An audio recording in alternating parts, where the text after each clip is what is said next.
Good morning, good afternoon, good evening, wherever you are, whatever you're doing, and welcome to the weekend edition of the Daily Red.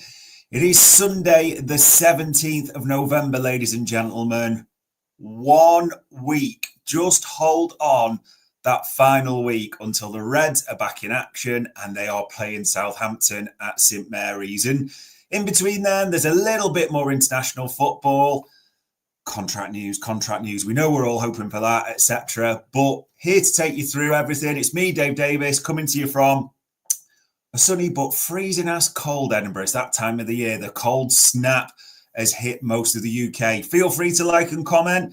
Feel free to tell us what it's like near you. But we are going to get into everything for the Reds. And to be fair, ladies and gents, there's only really one place to start because most of the lads are in international action. I think it's 14 are away at the moment, which you're thinking like, that's a big number. Praying they all come back healthy. So let's get into it. Let's see what everyone was up to yesterday. So this one, as you can see, the big handsome bastard himself, Cody Gakpo, there he is. Cody Gakpo scored a penalty as the Netherlands beat Hungary. Now, it's interesting, this one, because if you look at Cody Gakpo's recent form, 2 against Brighton in the Carabao Cup. The equaliser then in the league game at Anfield, that sort of weird cross that Nunes ducks, doesn't he? So, you know, it's a goal still, that's important.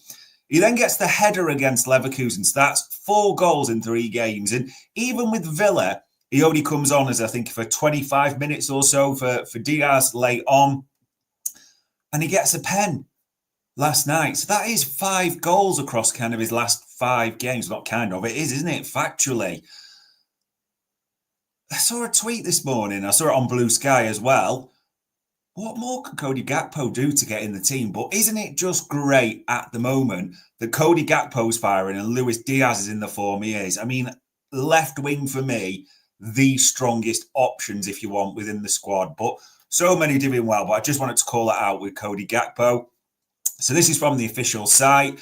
It says, in a good way, no one, well, we'll come to a little bit on this because I probably phrased that badly. But Holland beat Hungary. All our players are okay. Probably saw the sad news that Dominik Szoboszlai was in tears, wasn't he? And you can understand, greatly upset. And I'm not going to try and pronounce the name, but Hungary's assistant coach had a serious medical incident, didn't he? He was rushed out on a stretcher, but he was set up unconscious, as Hungary reported, in hospital. But you could see Szoboszlai physically upset, couldn't you? Emotional after the game. So you've no doubt all the relevant people at Anfield will get them around him and make sure they're supporting him. But as it also says there, the positive for that, Gakpo and Gravenberch off 10 minutes from the end. And I'll mention Gravenberch again. So all 4 played in that. VVD and Szoboszlai play most of the game, but 10 minutes respite, if anything, for Gakpo and Gravenberch. And then others, sort of the youth players, Lewis Kumas, what a season he's having at Stoke as well on loan. Did you see that goal the other day? That speared and almost volley scissor kick. I don't know what you call it, but it was absolutely brilliant, wasn't it? No 2 ways about it at all. And also good to see some of the youngsters. So Figueroa played there for the USA under-20s. Trey on his under-19 debut.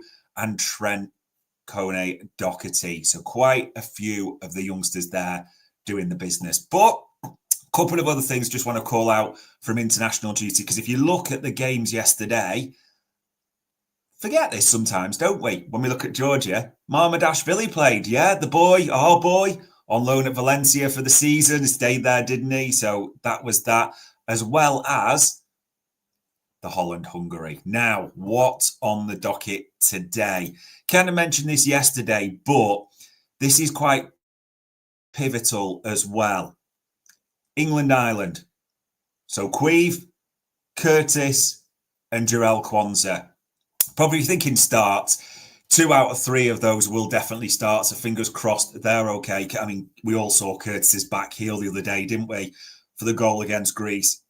Absolutely brilliant. So those 2 hopefully come in, or 3, coming home, all fine. Finland, Greece, that means Simicas, and I mentioned it yesterday. Costa Simic played 64 minutes in Greece's last game, so hopefully it's something similar. And then this one, tell you what, it's a bit of a juicy fixture that again, because they're reversing a lot, aren't they? This Nations League format, which I'm not going to pretend I really care about it, but seems teams play each other all the time, don't they? So Italy, France, a lot of reports in this. Ibou Konate will captain France tonight, which is a massive honour for him and unbelievably deserved for the season he's had. No two ways about it. However, is there a downside to that? Yeah, probably means if he's captain, he's going to play 90 minutes, isn't he? He's a centre-back. You don't tend to change your centre-backs unless you need to. So, yeah, Ibou is set to play a 90-minute game, you'd expect, today. So it is quite important. You're thinking, why am I saying this and, labouring this so much? These are the second round of games for these guys. So, touch wood, everything goes to plan. Curtis, Kwanzaa, Kelleher, Tsimikas, Ibou Konate have finished their international commitments by about 10 o'clock tonight or just before. Okay? So that gives them a week's rest is too strong, you know what I mean? But it gives them more time to come back and have a bit of rest. So fingers crossed again for that one. So yeah, if they could all get sort of a week in between games, if they're going to play against Southampton, I think that is the worst thing in the world. Now, I talked about Mamardashvili, and I don't know if anyone saw it at all, but he makes an unbelievable double save in this draw. I mean, he's a big, handsome bastard, isn't he, for a start? He's absolutely massive. He looks like, it's like Mamardashvili was if Khal Drogo from Game of Thrones had a glow up. That's what you get.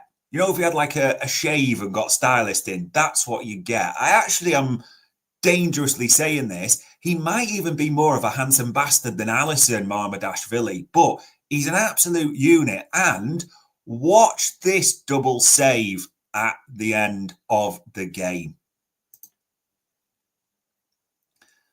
See, wanders out, shifts his feet well for a big 6'6". Bang one, bang two. And watch the Khal Drogo roar. There he is. So yeah, an unbelievable double save from Mamardashvili. It's so weird at the moment, isn't it? If you think of the goalkeepers, and a few people tweeted this and mentioned it and put it on Blue Sky, etc. We have had some horrific goalkeepers in our history, recent history, and try not to be disrespectful, but you know the names. I'm not going to start reeling them off. Look at this collection of keepers right now. Alisson, the world's best.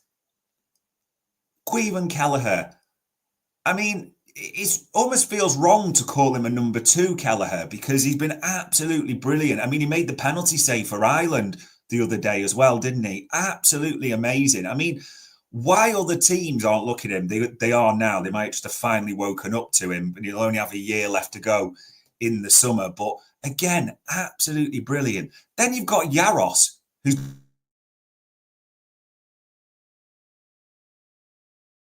been very, very keen. He is third, well behind those two, but still looks a talented keeper.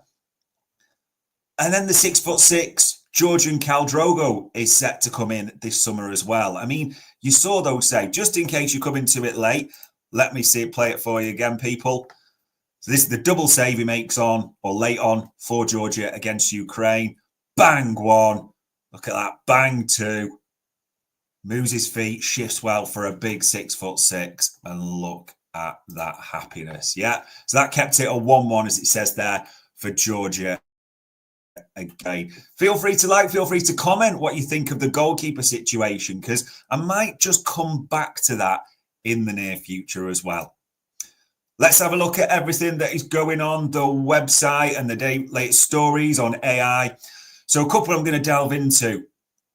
Zubimendi actually speaks. I mean, that link just goes on and on, doesn't it? That him to us, City have been linked in the recent weeks. Arsenal mentioned again. So that's one. So what does he say in this article? He kind of mentions I'm aware of it, I'm dealing with it. My is on Sociedad. So worth a read of that, people, just for a few of his quotes. The one thing I would say is that I took from that article, nothing seems imminent. There's nothing that suggests Martin Zubimendi is considering, or even it's anything in anyone's like Sociedad's mindset of a January transfer. So not really expecting too much to happen on that.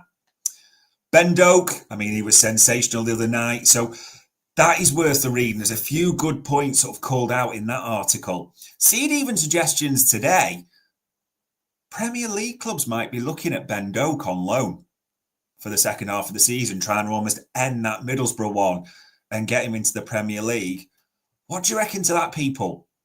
Ben Doak wasn't used too much at the start of the season. Carrick at Middlesbrough introduced him gradually, and he did a few good things. Now he's one of their sort of, let's say, main players, I think it's fair to say. He's getting assists back to back for them as well, having a real impact. And from the tweets and the various things on Blue Sky, you can see from Middlesbrough fans, they are desperate for him to stay. It's maybe quite understandable. Is there a few looking at Ben Doak? Is there a few do want to take him in the Premier League? But ultimately, we need to think about us and Ben Doak. Is that the best move for him? Maybe just doing well at Middlesbrough, for me, is the best option. That Ainori Kirkus, that's a little bit that me and Bart's did for Transfer Market Metrics. So worth a read, worth a listen if you want to go back to that. We did it a couple of days ago. And this one's a great piece as well by Mia. So the analysis, Liverpool must be careful with Ryan Gravenberch. I mean, Ryan Gravenberch has been unbelievable this season. And Alan Shearer even called him out, named him of the year, quite rightly at the same time. There's just that niggling feeling that, I mean, look, he's playing every minute pretty much by the last 10 for Holland. He's played every minute for us in the Champions League. He's played every minute in the Premier League. Yeah. Burnout potential options. And I know people will jump in and say, oh, you could just move us around. Could you? Do you want to drop Curtis deeper when he's having such an impact higher up? Everyone's gone Mac to the 6. And I love Mac, but 6 is not his position. We know this. I think there's a good few points, so well worth a read on that one, no doubt. And a couple of things as well. So pods out on the YouTube channel. This one, I do love when the boys do this. So a scouted one, it's transfer committee prep. So Dave and Carl starting to look ahead before that committee pod, which I know you all love, to where should Liverpool be targeting. There's an interesting few bits that came up, and you'll see a few articles sort of coming from that, because there's a few headlines. I mean, Dave even mentioned there that actually, as much as we all adore Trent, and I'll come to Trent later, we want him to stay, could it even be that Trent is the most replaceable in the Arne Slot system because of the way we play, because of the way we set up? So scouted, transfer committee prep, well worth a watch, well worth a listen, however you want to download it. Also as well, me and Bart's, we did the pod, so Transfer Market Metrics, that was episode 5 the other day when we broke down Zubimendi, Tchouaméni, but we also looked, very topically in case you've not listened, at Kirkes and Ainori. And a bit of a spoiler alert early for you, episode 6 should be coming next week with the latest round of targets and links, some attackers on the block from that. So well worth a listen, a watch of both those, however you choose to do it. Now this one, ladies and gents, the latest kit leaks. I'm just going to pause it on the screen because it is almost like the Venus de Milo in modern form. This, ladies and gents, is what the kids refer to as erotic art. Look at that thing of absolute beauty. If it is, we believe it is the latest kit, don't we?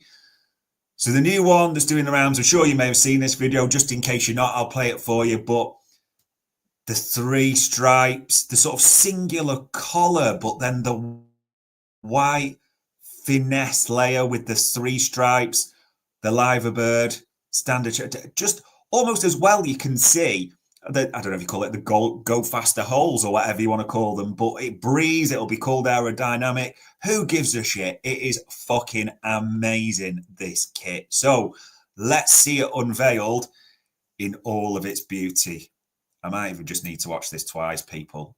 Look at this. Imagine for when you get this. Oh, look at that. Even the light layer of cellophane rolled down. It looks incredible, doesn't it? It looks absolutely incredible. And I'm sure you've seen it, no doubts at all. And I'll just get it to my favourite bit, because that bit of the live, look at that. The live bird on that Adidas kit. We wanted to go back to Adidas. We're going to be back at Adidas. It is absolutely sensational. No two ways about it. And probably like me, or I'm saying, I don't know for definite, but have you seen the other two? Have you seen the other two, the green and the black ones?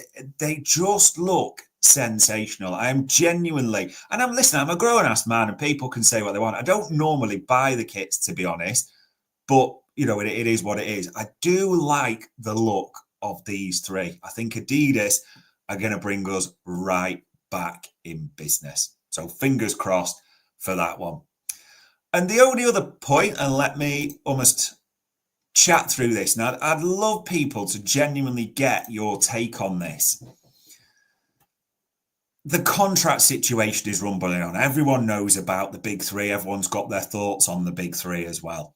Funnily enough, Mo Salah is that stressed at the moment. He's in Disneyland Paris, where it looks like him and his family are on the rides. His daughters are having the Disney princess experience, whatever you call it. Who cares? That's how stressed Mo Salah is. He's having a knockout time at Disneyland Paris, so fair play to him. Trent seems to be the talking point. So I scroll through, like just this morning even, because that's obviously what we do with Daily Red, trying to bring you the stuff that's coming up. Trent getting very mixed reactions. And listen, I'm not saying I know, probably no one really knows, bar those ultimately close to the deal. But a lot of people starting to fear that this could be it for Trent. You can see that comment below, or that question below. What does Trent owe us? This really seems to be the latest thing to set the fan base in furore. It'd be fascinating to know what your thoughts on this, ladies and gents, are. What does Trent owe us, if anything? Because I'm seeing some comments saying, no, he's business. He has a contract. He's seen that. He's done absolutely nothing wrong. You can understand why his head's been turned by Real Madrid. That seems to be one of the thought processes. However, there's quite a few other accounts and different people saying, now we've built this kid. We've helped make him what he is. Like coaching, the man hours, the time, the expertise. And even some suggesting that, well, actually, he could sign a new deal and then still move and we get a transfer fee for him. So he's not really showing the loyalty by doing it this way. What do you reckon? Number one, we don't know what's happening with Trent. Let's just be clear on that. No one knows exactly what's happening with any of these big three at the moment. It would be unbelievable. And I've said this before, but you know it's true. It would be absolutely brilliant if we could just get one of these done during the international break, wouldn't it? It would just be that massive boom for a massive week. Because let's be honest, it is absolutely ginormous what's coming up. Southampton is almost the appetizer for the main courses of Real Madrid and Manchester City. So if you took a contract renewal into that, it is absolutely sensational. Carlisle saying, I think Trent is asking for too much money. That's what's holding it up. Could be possible. Genuinely, I don't know. And we do our normal asking around here, people at Anfield Index. There are quite a few various journalists and people on. So we've had David Lynch, as you know, we had Paul Joyce the other night saying no one really knows exactly what's happening except those close to negotiation.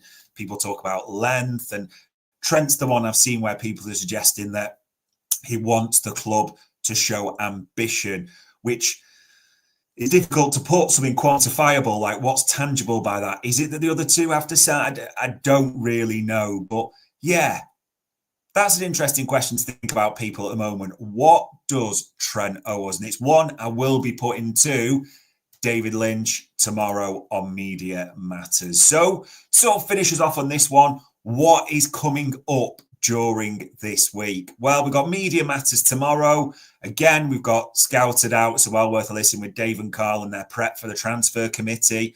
We'll also have episode 6 of Transfer Market Metrics. So that will be coming up. Me and Bart's previewing other targets ahead of the January window, giving you the stats, giving you the full quantifiable breakdown on those targets. There'll also be Daily Red as normal with Dave every day. And then before you know it, ladies and gents, it'll be Friday and we'll be in that run. We'll be in post-conference presser. We'll be on the Daily Red. We will be doing Raw on the Sunday after the game. One last week to hold on. And I think that's important to say because, bugger me, there's been too many international breaks already. But in the best way, this is the last one for a hella long period. There's a lot of games where maybe that isn't a good thing as it comes to it. Who knows? But it's more exciting watching the Reds each week than internationals in it. And as I'm saying this, I get some of you maybe in different countries and really passionate about watching them play. And like the players, fair play to them. They all seem so passionate about playing for their countries, don't they? International football, is not for me at all. It's not something that interests me. But it is only a week, as we say, till that Southampton game. 2:00 at St Mary's. This week coming, we have got content for you galore. We've got various things coming up. But there you go, ladies and gents. End weekend. Enjoy what's left of the international break. But on Sunday, the 17th of November, with 1 week to go before the Reds are back in action, that was another Daily Red for Anfield Index.